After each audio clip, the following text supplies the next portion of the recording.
Bom dia, boa noite, boa tarde, depende do horário que você está assistindo esse podcast. Tivemos um imprevisto, né, mas deu tudo certo. Hoje vai ser só eu mesma aqui, a Letícia. Minha mãe, Sônia, não vai poder estar participando, mas no próximo ela vai estar. E vamos lá, do que eu vou falar hoje? Vou falar sobre Constituição Septenária. Para isso eu trouxe uma imagem para ficar mais fácil a compreensão, né? Mas para quem estiver ouvindo em áudio, eu vou estar tentando explicar o mais fácil possível para conseguir ter aquela imagem, para conseguir entender bem, né? Então, sem mais delongas, deixa eu colocar aqui o que é a Constituição Septenária. A Constituição Septenária, ela foi trazida por Helena Blavatsky, né? Então, o que é a Constituição Septenária? Ela é a formação do ser humano. A gente ouve muito falar que nós somos um ser integrado. E essa Constituição, né, septenária de 7, ela traz isso, né? Que a gente tem esse corpo físico, esse corpo energético, emocional, mental. E aí depois tem, né, essa mente pura ou manas, a intuição, boa noite, a intuição, que também pode ser buddhi, ou então atma, né? Que é a última, que é ali a vontade. Então a gente tem esse triângulo e depois esse quadrado, né? O 3 e o 4, formando o 7. Mas hoje eu vou falar só sobre o 4, esse quaternário, né? Que é o físico, o energético, o emocional e o mental. Até para estar ficando bem didático e poder ver a forma prática de estar colocando até esse conhecimento ao nosso favor.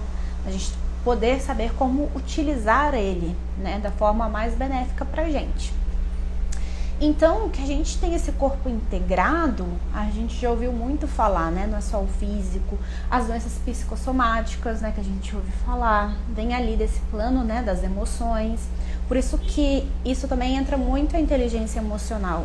Porque se você não se permite sentir a emoção que você está sentindo ali, mesmo que seja uma raiva, uma tristeza, aquilo somatiza no teu corpo. Então você precisa externalizar ele de certa forma, né? Até para não virar uma doença. Porque aí do emocional vem pro energético e pro teu físico. Então, vamos lá. Deixa eu dar um exemplo.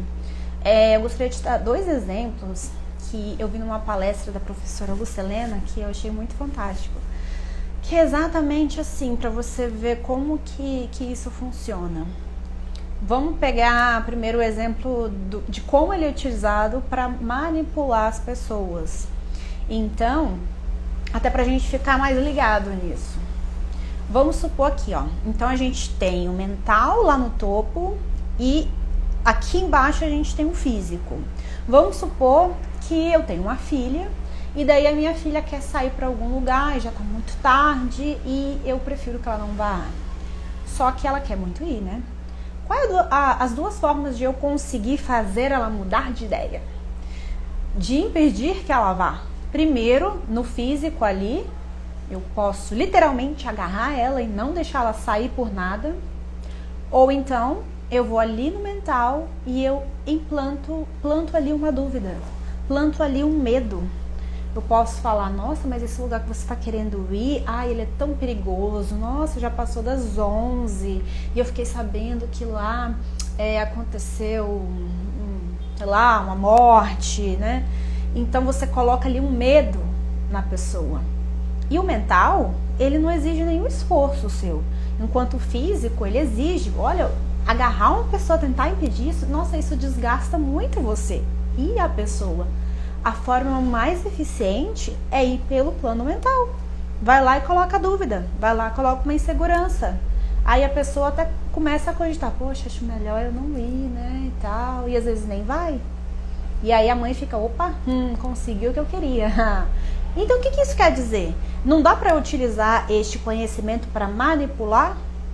E não é às vezes o que a gente ouve muito, né, no mundo que a gente está hoje, que tentam pelo plano mental inculcar dúvidas, medos, inseguranças, estresses, ansiedades na população, porque é muito mais fácil de você controlar pelo mental do que você ficar tentando agarrar literalmente alguém para não fazer alguma coisa. Então, olha como é importante a gente abrir os olhos para esse conhecimento e ver que ele pode ser utilizado para algo bom, mas também pode ser utilizado para manipulação. Então, para a gente poder saber como agir, primeiro a gente tem que ter esse conhecimento, saber que isso está aí disponível, né? Até para quando alguém tentar nos manipular pelo mental, a gente, né? Pensa assim, a sua mente, ela é como uma portinha, que é onde você permite que entrem informações, entrem coisas, ou que você permite que não entrem, fechando a porta. Tem até um filme que eu gosto muito, que é Comer, Rezar, Amar. Tem uma cena que a protagonista, ela vai pra Índia, e daí ela tem um cara lá que ele ajuda bastante ela, e aí tem uma hora que ela fala assim: Richard, saia da minha mente, porque ele fala exatamente ali tudo sobre ela, e ela tava ali tentando aprender a meditar. Então ele pega e fala assim: fecha a porta. Então às vezes as coisas entram na nossa vida, alguns pensamentos, algumas coisinhas, porque a gente não fechou a porta. A portinha tava aberta aqui, ó, pode vir. Vem informação ruim, pode vir. Vem gente implantando medo, vem gente implantando sementinhas, ovos de cuco. Eu não sei se vocês conhecem, né? Mas o cuco, ele é um passarinho bem diferente, sabe? E ele é um passarinho danado, porque ele vai no ninho de pássaros que já chocaram ali os ovos. E aí, enquanto o passarinho foi procurar comida, saiu, deixou os ovinhos, ele vai lá no ninho, tira os ovos do pássaro e coloca o dele e vai embora. Aí o passarinho, a mãe, chega, vê os ovos, é meu, né? E vai lá e choca. Aí começa a nascer um monte de cuco. Aí tem a mãe bonitinha, né? E os filhos são um monte de cuco que são totalmente diferentes dela. E ela chocou o cuco e ela acha que é filho dela, né? Ela vai lá, alimenta, porque é meu filho, eu que choquei. Então, quantos ovos de cuco a gente também não tá chocando e tá falando que a ideia é nossa? Às vezes foi alguém ali, implantou aquele ovinho de cuco, saiu e você tá germinando ali, ó. Você tá... Como é que fala? Quando você tá chocando o ovo, você tá chocando aquela ideia e fala que é sua ainda. Então, olha como é importante a gente estar atento para isso. A gente também saber a hora de abrir a porta, né, do nosso mental, e a hora da gente fechar a porta. Então, olha que interessante. A gente precisa saber disso pra gente saber que isso existe. Porque se você tá inconsciente para isso, às vezes tem tanta ideia, tem tanta pensamento negativo, ruim, rodando aí na tua mente, que você nem parou para perceber que nem foi uma ideia sua. E veio porque você deixou a porta aberta. Então a gente também ficar até mais seletivo, mais cuidadoso e mais atento. Então, em primeiro lugar, a gente tem que ter uma consciência sobre isso. Porque se tá inconsciente, você não percebe. Então, precisa trazer luz para isso. Mas, vamos lá. Então, deixa eu dar um outro exemplo também de uma aplicabilidade, deste conhecimento. Vamos lá. Vamos então utilizar aqui a mente mental e a emocional. Então vamos supor que você começou a pensar em uma pessoa que te deu muita raiva. Vamos pegar aí, por exemplo. Deixa eu pegar minha mãe, por exemplo. Ela não me deu raiva não, tá? Mas vamos lá, supor. Eu tô com tanta raiva da minha mãe. Veio esse pensamento. Raiva da minha mãe. Aí tá. Se eu deixar este pensamento, que tá aqui ó, no plano mental, descer pro plano emocional, ferrou. É mais difícil eu cortar um pensamento do que eu cortar uma emoção. Porque se esse pensamento, tô com raiva da minha mãe fez raiva. E aí eu começo a sentir, nossa, é mesmo. Ontem eu pedi um negócio e ela não fez. Não sei o quê. E começa a criar a reviver tudo de novo. Sabe? Então, descer pro emocional, para você conseguir cortar, é muito mais difícil. Agora, se eu percebo, a raiva da minha mãe, não, peraí, não quero sentir isso, já me permiti sentir antes, não vou ficar remoendo isso, então eu corto o pensamento. Então, olha que legal isso. E outro fato interessante, eu tive uma professora no Master, que ela é psicóloga, e ela falou assim, que quimicamente a raiva ela só dura 90 segundos. Então, se passou disso, é meio que você pegando a raiva e ruminando ela. Olha isso. Quantas vezes nós não sentimos raiva e ela durou mais do que esses 90 segundos? Mas que quimicamente é só 90 segundos. A gente que estava remoendo, ruminando. Olha isso. Faz a gente pensar, né? Opa, agora no momento de raiva, só dura 90 segundos. Será que eu tô remoendo aqui? Então, a gente fica mais... Traz uma luz, né? Para este conhecimento. Então, olha que interessante. Então, quando vier, às vezes, um pensamento que não é produtivo, então você já sabe que você pode cortar ali onde está no mental. Não deixa descer para o emocional, porque senão vai ser muito mais difícil. Então, olha que interessante a aplicabilidade deste conhecimento. Porque assim, a gente ouve falar do ser integrado, mas às vezes a gente não para pensar na aplicabilidade disso e a gente utilizar esse conhecimento para o nosso bem. Porque quantas vezes a gente usa para o nosso mal, né? Para ficar lá ruminando pensamentos que não são produtivos. Tem um ditado japonês ou chinês que ele diz mais ou menos assim: não fale mal do seu herói, do seu guerreiro interior, porque ele pode ouvir. E às vezes, quantas vezes a gente está falando mal da gente e o nosso guerreiro aqui interior está ouvindo? Então, olha isso, para a gente ficar até mais atento. E uma outra coisinha também qual é a diferença de transformação para transmutação? Transformação, você muda a forma. Transmutação, você muda a essência. Então, o que eu quero dizer com isso? Às vezes a gente tem um problema e a gente quer resolver ele indo na forma e não indo na causa, né? Ou causa e efeito, sabe? Como que você resolve? Indo na causa, mas às vezes a gente vai no efeito. Por exemplo, vamos supor que eu tenho uma crença de que eu não sou merecedora. Aí vamos lá, vamos supor, tá aqui nesse meio. Essa é a crença principal.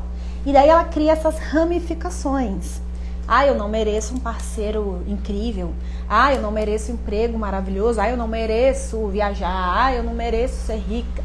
Aí, às vezes você, poxa, eu quero um parceiro incrível.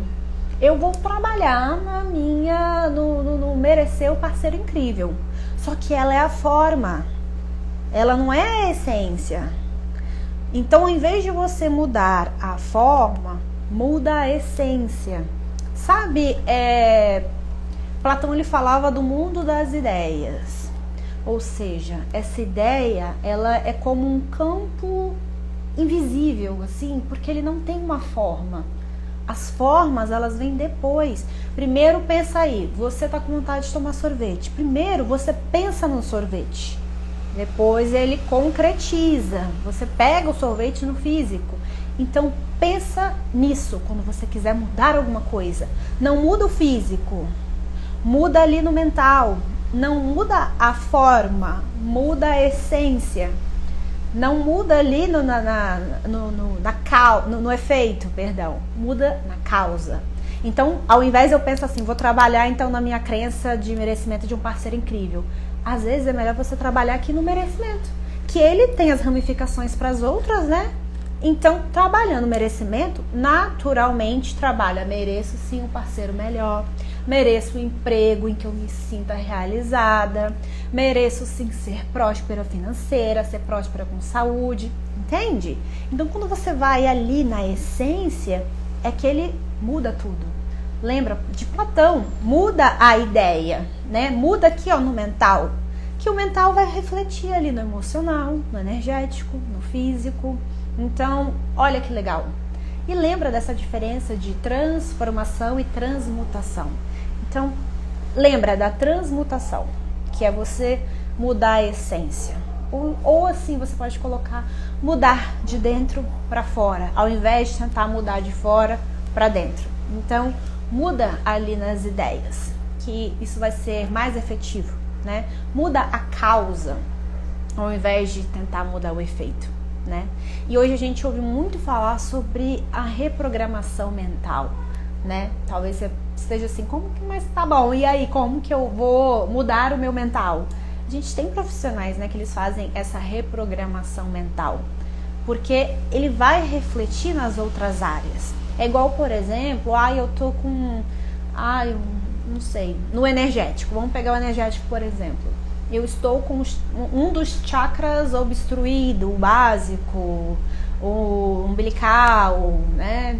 E daí é efetivo você também trabalhar ali no energético e tentar alinhar os chakras. Só que vai ser ainda mais eficiente se você mudar no mental. Porque lembra, o mental tá aqui no topo. Aí embaixo o emocional, depois o energético, por último é o físico.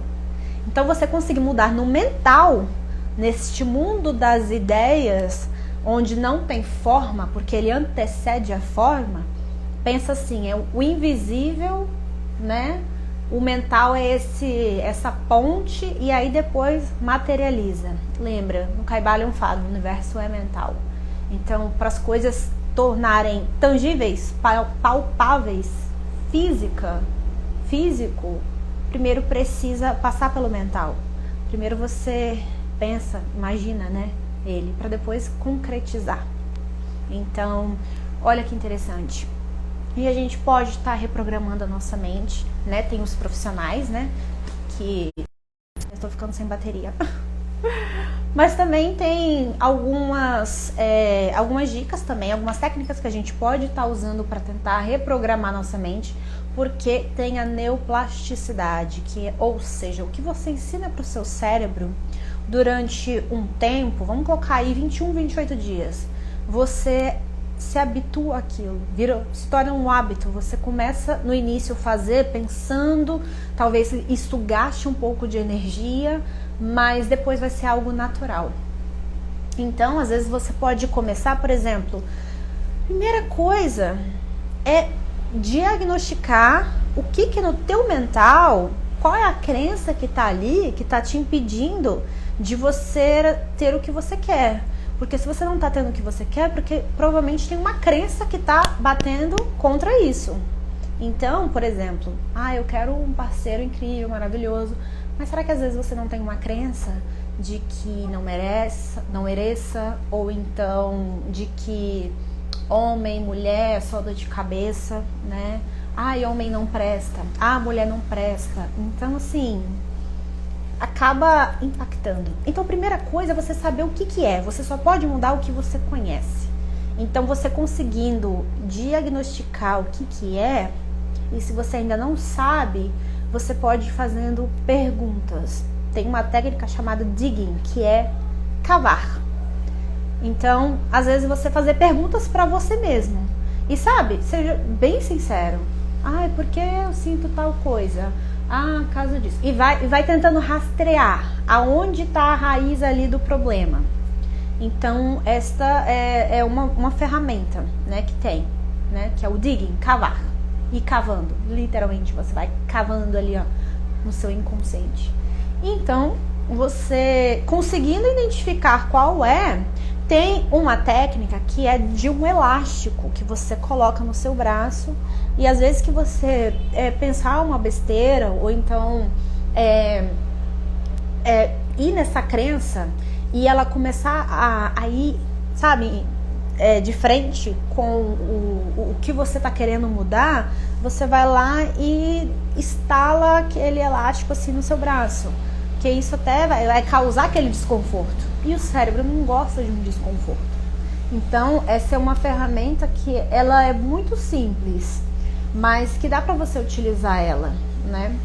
Então, fica essa dica, mas eu vejo assim que ainda é bem eficiente se até conseguir ir com um profissional, né, que ele faz uma programação neurolinguística, né, que às vezes é um período curto e você vai estar conseguindo mudar esta crença, melhor ainda, transmutar essa crença, né, para algo que vai ser melhor para você, mais produtivo. Então, esses profissionais, eles estudam bastante para isso e é extremamente eficiente. Então, lembra, muda no teu mental que vai conseguir mudar no resto. Bom, gente, olha, eu tô ficando com pouca bateria, então, e hoje vai ser um episódio curtinho, até porque eu tô sozinha. Mas a intenção era essa, era só trazer também essa constituição septenária. Lembra, 7, né, esse número muito importante, né, que se a gente desmiuçar um pouco, tem muitas chaves aí dentro deste número. Então, e eu queria trazer um pouco desse quaternário, que era pra gente estar justamente entendendo como utilizar isso ao nosso benefício, né, a aplicabilidade dele.